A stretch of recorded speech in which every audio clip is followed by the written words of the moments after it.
Downtown Chicago. A towering glass office building buzzed with the usual chaos: coffee-fueled meetings, endless emails, and co-workers racing against deadlines that always felt one step ahead. Tucked away in a back cubicle sat Tony Franco. Ask around, and you'd hear the same thing from nearly everyone. Tony.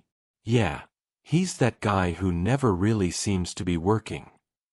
People joked about how he somehow always looked busy doing nothing. A quiet guy. Always late. Always calm. Some thought he was lazy. Most had already written him off. But Tony, he was just getting started. Tony had a cubicle in the back, next to the copier that jammed at least twice a day. He was always late by 5 minutes, never joined the Monday meetings, and often appeared to be scrolling through cat videos when everyone else was hammering away on spreadsheets. To some, he was a mystery. To others, a joke. Seriously, whispered Lila from accounting. How is he not fired yet? But Tony didn't mind. In fact, Tony didn't just ignore the rumors, he embraced them. Whenever someone made a crack about how little he worked, he'd just grin, lean back in his chair like he had all the time in the world, and take a slow sip of his half-cold coffee, like he was the boss of the building. Because Tony knew something they didn't. He wasn't lazy. He was observant, strategic, and most importantly, he was patient. The setup. Tony had worked at Genix Tech for 6 years. His job title? Data Analyst 2. But job titles were just decorations, really. He spent his first year hustling. Genuinely working hard. Overtime. Weekends. Burning out. And yet, when promotion time rolled around, his efforts were ignored. Someone else, flashy, loud, always schmoozing with the manager, got the raise Tony had quietly earned. So Tony stopped trying. Not entirely. He still did what was asked of him. But no more above and beyond. No more late nights. No more volunteering for quick projects that turned into unpaid marathons. Instead, he began watching.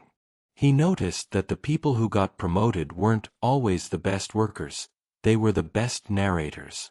They told their own stories, inflated their own accomplishments, and made sure to be seen doing important things. So Tony built a plan. The HR audit. It started when the company announced they were conducting an internal audit through HR. Their goal was to cut costs and streamline productivity, which was corporate speak for, layoffs are coming. Managers were quietly asked to make a list of employees who were low value. Tony wasn't surprised when he overheard his name on the chopping block. Tony's sweet, but he's just not driven, his manager had said during a casual hallway chat with HR. That's when Tony got to work. He didn't suddenly become a star employee. That would have been too suspicious. Instead, he changed just one thing, his digital footprint. He began sending short but impactful emails at odd hours. 2:17 a.m. Hey, just finished the backup data sort for Q2. Realized we had a 3.2% discrepancy. Attached notes. Will fix tomorrow. 6:03 a.m. Morning thoughts. If we shift to Power BI instead of Excel for trend mapping, we might cut report prep by 40%. Just a thought. The truth. He scheduled those emails. He also started adding comments to shared documents, insightful ones that made it look like he was constantly engaged. And the biggest move. He created a private Slack channel where he uploaded project notes and ideas. Only HR had access. He never mentioned it. But HR found it. And they liked what they saw. The meeting that changed everything. A week later, Tony was summoned to a routine HR review. It was supposed to be the meeting where they gently walked him out.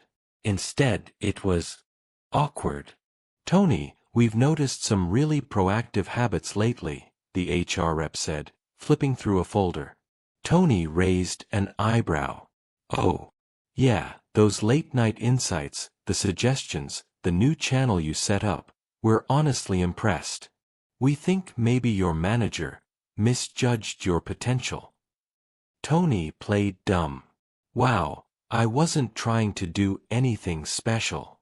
Just felt like sharing ideas." The HR rep smiled. "We like that humility." Within 2 weeks, his manager was asked to restructure, and Tony was promoted, not to a bigger cubicle, but to a flexible role with hybrid hours and more freedom. The office gossips were stunned. The reveal. Tony didn't gloat. He didn't change much. Except now, when people passed his desk and made comments, they were a little more polite. Lila from accounting asked him for lunch. The guy who used to mock his late arrivals asked for help on a report. Even the director stopped by his desk once, asking about the system automation idea he'd proposed. An idea he'd never spoken out loud but had conveniently documented in his shared Slack channel. You see, Tony had realized something very simple. It wasn't about working harder. It was about looking smarter. And when you understand the game, you don't have to run faster. You just walk smarter. The final play. Months passed. The company restructured again. This time, HR sent out anonymous surveys asking who the most influential team members were. Tony got 9 votes. He didn't even know 9 people liked him. Eventually, he was invited to be part of a new internal strategy committee, a group designed to shape GeneXTech's future. And that's when Tony made one last move. At their first committee meeting, while everyone discussed targets and metrics, Tony casually proposed something. What if we evaluate productivity not just on visibility, but actual output?